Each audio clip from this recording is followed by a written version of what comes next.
A quiet fight is happening inside you right now. It is not loud, no one can see it, but it controls your peace, your choices, and your future. The old Stoic teachers understood this battle. They saw that strong people do not always add more to life. They often win by removing things, quietly, without making a show, without asking for permission. That is what this is about. 10 things you should cut out of your life in silence, so your mind gets stronger and your life gets calmer. Most advice today says, do more, wake up earlier, work harder, read more, meet more people, build more habits. But the Stoics saw a deeper truth. Real strength is not always built by adding. Sometimes it is revealed by subtracting. Think about a statue made from stone. The statue is already there in a way. The artist just chips away what does not belong. Your best self is also already inside you. But it is covered by noise, fear, bad habits, and other people's opinions. Your job is to remove what is not really you, and you should do it quietly. Here is why. The moment you announce, "I'm changing," people push back. Some doubt you. Some tease you. Some feel threatened because your growth reminds them of what they avoid. Seneca had a sharp line about this. He warned that living for other people's opinions is a trap. If your mind depends on outside approval, you will never feel truly enough. So this is not a list to post online. This is personal work, private work, quiet work. The first thing you must quietly eliminate is the need for approval. Many people do not notice how much this controls them. You walk into a room and you can feel the mood. You adjust your words. You change your tone. You hold back your real thoughts. You wait to see if people smile, nod, or look away. A small sign of disapproval can ruin your whole day. A slow reply, a raised eyebrow, a message left unseen, and little by little, your self-worth ends up in other people's hands. Epictetus taught a simple rule that can change your life. Some things are up to you, and some things are not. Your choices are up to you. Your effort is up to you. Your values are up to you. But other people's opinions are not. Their moods are not. Their praise is not. Chasing approval is like trying to grab smoke. You get tired, and you still end up empty. Look at the small ways this shows up. You write a text and rewrite it 5 times so no one gets upset. You laugh at a joke that is not funny. You say, "It's fine," when it is not fine. You agree in public, then feel angry in private. Each time you do this, you pay a cost inside. It is like a tiny fee taken from your confidence. After years, the cost becomes huge. Some people reach a point where they do not even know what they truly think anymore. They only know what is safe to think. There is a story from ancient Rome about a senator named Helvidius Priscus. The emperor wanted him to stay quiet and stop speaking his honest views. Priscus refused. He basically said, "You can punish me, even kill me, but you cannot force me to say what I do not believe." That is what inner freedom looks like. Not being loud, not trying to start drama. Just having a steady center that cannot be moved by fear or applause. Do not announce, "I'm done needing approval." That can become another way to seek approval. Instead, practice it in silence. The next time you feel yourself changing your answer to make someone comfortable, pause. Ask yourself one question. Do I mean this, or am I just trying to be liked? That pause is powerful. Do it again and again. Over time, the old habit weakens, and one day you will notice something strange. You feel lighter, you sleep better, you respect yourself more. The second thing to quietly eliminate is constant complaining. This does not mean you can never talk about problems. Sometimes you need to share feelings in a healthy way. That is normal. This is about the habit of complaining as a lifestyle, the kind where your mouth goes negative without thinking. The weather is bad. People are dumb. Traffic is the worst. Life is unfair. Your job is terrible. Your body is not good enough. When this becomes your daily language, it shapes your whole mind. Marcus Aurelius wrote that your mind takes the color of your thoughts. If your thoughts are dark all day, your mind becomes dark. Not because life is always terrible, but because your brain starts looking for what is wrong. And now we even have modern science that supports this idea. Your brain strengthens the paths you use the most. If you practice spotting problems all day, your brain gets very good at spotting problems. You are training yourself to live in a world that feels worse than it needs to feel. Think about someone you know who complains all the time. After talking with them, do you feel stronger, clearer, more hopeful, or do you feel drained, heavy? Now be honest. When people leave a conversation with you, what do they feel? The Stoic answer is not to pretend everything is okay. It is to switch the question. Instead of saying, "Why is this happening to me?" Ask, what does this situation ask me to do? That one change turns complaining into action. It turns you from a victim into a problem solver. Try a quiet rule starting today. Every time you catch yourself about to complain, ask, what can I control here? If the answer is nothing, then accept it and move on. If the answer is something, then do the next useful step, even a small step. This is not about being perfect. It is about not feeding your mind with poison every day. When you complain less, your mind feels calmer, and you stop carrying anger around like a heavy bag. The third thing you must quietly eliminate is toxic comparison. Not healthy competition that pushes you to improve. This is the kind that makes you feel small. We live in a time where comparison is everywhere. One scroll on your phone and you see perfect photos, big wins, nice bodies, expensive trips, happy couples, and easy success. Your brain was not built to compare itself to millions of people every day. It was built for a small group. So now it gets overwhelmed and it starts lying to you. Seneca warned that you will never be content if you keep looking into other people's lives. The more you stare over the fence, the less you value what you already have. And today that fence is in your pocket all day long. Here is the Stoic idea under all of this. Most comparison is really about things you cannot fully control. Money, looks, status, popularity. The Stoics called these externals. They are not evil, but they are not the base of a good life. You can lose them fast. And if you build your worth on them, your worth will shake every time life changes. There is a famous Stoic in Rome named Cato the Younger. He was known for strong character and strict values. He often dressed simply on purpose, even when others dressed to impress. He was not trying to be poor. He was training himself not to need approval through style and status. He wanted to be okay with judgment, so judgment would stop controlling him. Here's a practical way to break comparison when it hits you. When you see someone with something you want, do not ask, why don't I have that? Ask, what did it cost them? And then ask, do I want to pay that price? Because every shiny result usually has a hidden cost. Stress, long hours, risk, failure, loneliness, years of boring practice. You do not see that part online. You are comparing your real life to their best 5 seconds. That is not fair to you, and it is not even real math. So remove comparison quietly. You do not need to tell everyone you are quitting social media or leveling up. Just start changing what you feed your mind. When envy shows up, treat it like a signal, not a command. Pause. Question it. Starve the lie behind it. Over time, the need to compare gets weaker because your mind starts trusting your own path again. These first 3 removals are not loud. They are not dramatic, but they change everything. When you stop begging for approval, stop feeding your mind with complaints, and stop measuring your life against other people's highlights, you start to feel something rare. Self-control. Quiet confidence, inner space. And that is only the beginning. The next ones go even deeper. If the first 3 removals felt hard, the next ones feel even more personal. This is where people usually quit. Not because the ideas are confusing, but because they are honest. The Stoics never tried to make life feel easy. They tried to make you steady. And steadiness often starts with cutting off what slowly poisons you. The fourth thing to quietly eliminate is your habit of keeping people around who drain you. This is not about leaving everyone who disagrees with you. Some people challenge you in a good way. They push you to grow. They tell you the truth when you need it. That kind of discomfort can be healthy. This is different. This is about people who leave you feeling smaller every time. People who bring drama, guilt, shame, or constant stress. People who always take your energy but never help you build it back. After you talk to them, your chest feels tight.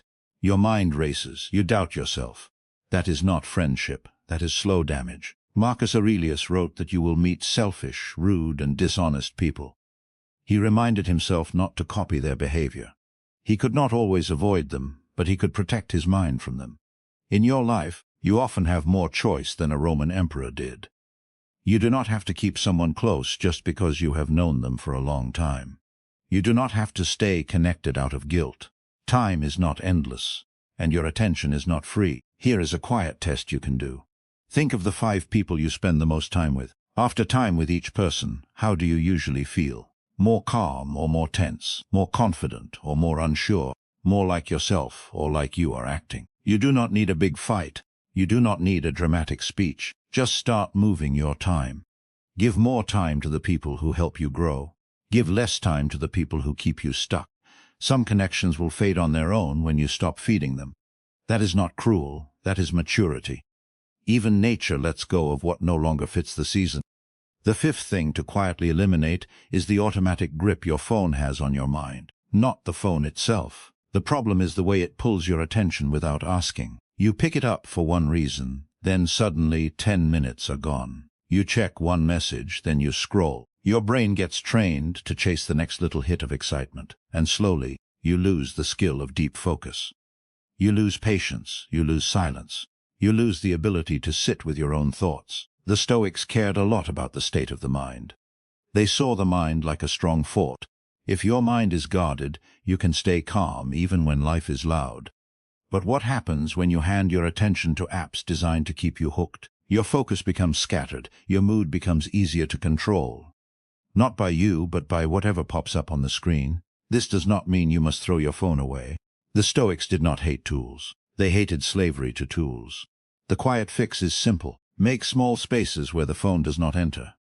Keep the first part of your morning screen-free. Eat one meal a day without looking at anything. Take a short walk without headphones. Let your mind be bored for a moment. At first, this feels uncomfortable. That discomfort is important.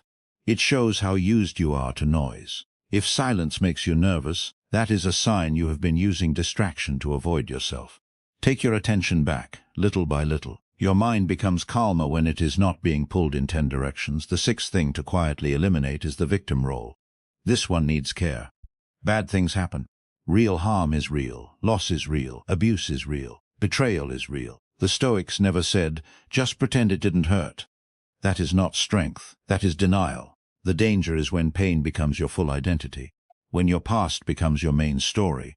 When every choice is explained by what happened to you, so you never fully step forward again. Epictetus is proof of this. He was born a slave. He was treated badly. He was injured and walked with a limp for the rest of his life. He did not deny what happened, but he refused to let it decide who he would become. His message was clear. You cannot control everything that happens, but you can control how you respond. You can control the meaning you give it. You can control your next move. Here is the key difference. This happened to me is a fact. Facts deserve respect, but this is all I am now is not a fact. That is a label you keep placing on yourself, and labels can become cages. The quiet practice is to catch the moment you start using your past as a reason to stop trying. Then ask one simple question. What is the next right action I can take? Not the perfect action. Not a huge action. Just the next right one. That question breaks the victim loop and turns you back into a person with power. Marcus Aurelius went through heavy pain too. He lost people he loved. He faced war and sickness and betrayal. Yet he kept returning to one tough idea. The thing in your way can become the path forward. Not because pain is good, but because you can use it. You can learn from it. You can grow around it. You can refuse to let it poison your character. The seventh thing to quietly eliminate is the fantasy of a perfect future that keeps you from living now. This trap is sneaky because it looks like hope. It sounds like planning. It sounds responsible, but it often becomes delay. You tell yourself, once I lose weight, then I'll feel confident. Once I get more money, then I'll relax. Once I find the perfect relationship, then I'll feel loved. And without noticing, you put your real life on hold. Seneca warned about this. He said many people spend life getting ready to live, always preparing, always waiting. But life does not wait with you. It keeps moving, week after week, year after year. The scary part is that later feels safe because it gives you an excuse. If the future is not perfect yet, you do not have to fully try today. You do not have to risk failing. Waiting becomes a comfortable prison. The Stoics used a hard reminder to wake themselves up. You are not promised unlimited time. This is not meant to scare you. It is meant to clear your mind. If you remembered that your time is limited, you would stop saving your courage for later. You would stop treating your best life like a reward you earn someday. You would bring it closer to now. Quickly remove this fantasy by asking yourself something honest. What am I waiting for? Then ask, what is one thing I would do in the next 24 hours if I stopped waiting? Do that one thing. Not loudly, not for attention. Just do it. This is how you close the gap between the life you imagine and the life you are actually living. These 4 removals change your daily life fast. You protect your energy from draining people. You take back your attention from your phone. You stop living as your past. You stop hiding inside someday. And once you do that, you start to feel something rare. You feel present. You feel stronger. You feel in control of yourself again. The next section goes even deeper because it deals with how you speak, how you set boundaries, and how you handle outcomes you cannot control. Now the list turns from what you do to who you are. These last three are the ones people avoid because they remove excuses. They also remove masks. But if you stay with it, they can give you real peace. The eighth thing to quietly eliminate is the habit of over-explaining yourself. Notice how fast you do it. Someone questions your choice, and you start building a long defense. You left a job, and you feel you must tell the whole story. You set a boundary, and you talk so much that the boundary starts to disappear. This habit often comes from one hidden belief: my choices only count if others understand them. The Stoics would call that a trap. Marcus Aurelius reminded himself that he did not need to announce most things, even good things. Not because he was secretive, but because constant explaining ties your peace to other people's approval. And the truth is simple. People who want to misunderstand you will do it no matter how clear you are. So practice short answers. That didn't work for me. I'm not doing that. I decided to change. Say it calmly, then stop. At first, this feels rude. It is not rude, it is clean. Save your long explanations for people who truly deserve them and are truly affected by your choices. The ninth thing to quietly eliminate is your tight grip on outcomes. This is the heart of Stoic thinking. Epictetus starts with a clear line. Some things are in your control and some things are not. Your effort is yours. Your actions are yours. Your attitude is yours. But results are not fully yours. Other people's choices are not yours. Timing is not yours. Luck is not yours. Even health is not always yours. Most stress comes from mixing these two groups. You do the work, then you panic about the result. You send the message, then you worry about the reply. You try your best, then you obsess over what might happen next. The Stoics used a simple example. Think of an archer. The archer can train, aim, and shoot with care. But once the arrow leaves the bow, wind and movement can change everything. A wise archer focuses fully on the shot, then lets go of the rest. Do your part with full effort, then release the rest, quietly. In real life, this looks like asking, have I done what I can? If yes, stop squeezing your mind. Put your attention back on the next right step. Not on the fear story in your head. The 10th thing to quietly eliminate is the fake version of you that you perform for other people. This is the deepest one. Somewhere in life you learned what got you praise and what got you shame. So you adjusted, you became easy, you became nice, you became the person who does not rock the boat. You laughed when you did not want to. You agreed when you did not agree. You hid your real wants because they once got hurt. This mask is not evil. It often started as protection. But what protects you at one age can trap you at another age. Marcus Aurelius wrote that a good life does not need much, and that it comes from your thinking, not from your performance. In other words, peace grows when you stop acting and start living by your values. Ask yourself this in private. If nobody could judge you, what would you do? What would you stop doing? What would you finally say out loud? The space between your honest answer and your current life shows you where the mask is. Remove it slowly. Not with a big announcement. Not with drama. Just with small, honest moments. Speak the truth in one conversation. Choose one boundary and keep it. Take one step toward what matters to you. Epictetus taught that your body, your status, and your reputation can be taken. But your power to choose your response is yours. That is the part of you that can be free. So here is the full picture. Quietly remove the need for approval. Quietly stop feeding your mind with constant complaints. Quietly step out of toxic comparison. Quietly protect your time from people who drain you. Quietly take back your attention from your phone. Quietly stop living as a victim of your past. Quietly stop waiting for a perfect future to begin. Quietly stop over-explaining. Quietly loosen your grip on outcomes. And quietly drop the fake self you built to keep others comfortable. None of this requires a big speech. None of it needs applause. It is not a show. It is a private cleaning of the mind. Start with the one that hit you the hardest. Do one small action today, then do it again tomorrow. Let the change be so quiet that only your life can prove it. If this helped you, sit with it for a minute in silence before you rush back to noise. And if you want, share which one you are cutting out first. not to perform, just to commit.